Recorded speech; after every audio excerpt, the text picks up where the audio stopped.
Hello and welcome back. Okay, so right now we are discussing ratios, and in fact continued ratios to be more precise, and we are going to be discussing what they are and how to actually use them, or how to convert normal ratios into continued ratios. Okay, but first of all, let's just go through the definition, which says that if you have a ratio which is between three quantities, they are going to be called as continued ratios. Okay, so a normal ratio, as you know, looks a lot like you have two quantities being compared and like that.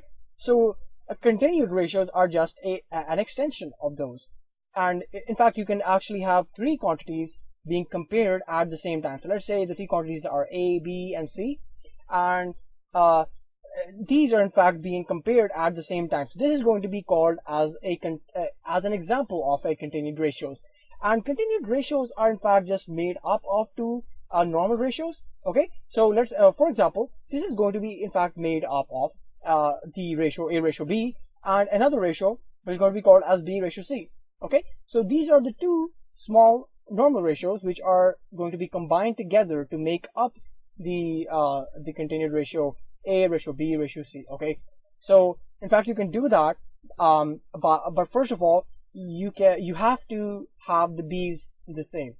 If you can make B's the same on both sides, then you can actually just mesh them together and you can call the resulting thing that you have as a continued ratio.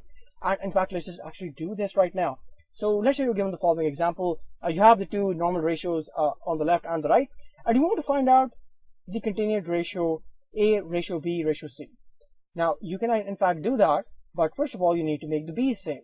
And so there are two ways of doing this. Either you can have the left hand B, which is smaller, to rise up to the B which is on the right hand side, or you can just have the B which is on the right hand side decrease to 5, okay, in this case.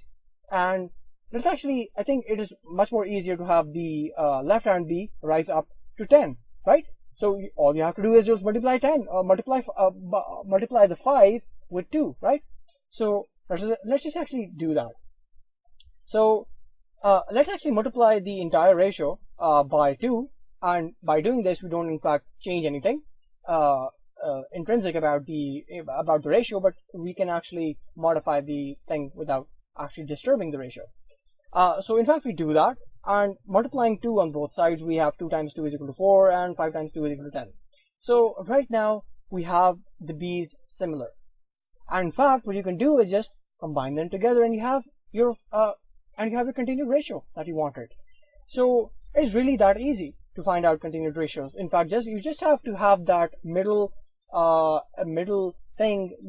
quantity, in this case that is B, to become equal. And if you can, and if you do that, you can just combine the things together. So let's actually do another example here. So let's say you're given two following ratios, normal ratios, and you find out again the continued ratio A ratio B ratio C. So again, you can do that. So let's actually raise the the left hand ratio B, A ratio B, up to what the ratio on the right hand looks like. Okay, so we can do that by actually multiplying both sides by by 5. Okay, so A ratio B is going to be multiplied with 5. So 5 times 3 is going to be 15, and 5 times 2 is going to be equal to 10. See, all the B's are the same, and you just combine them together and you get your continued ratio. Okay, so that is all there is to finding out continued ratios and all that. So thank you for watching, and I really hope you learned something.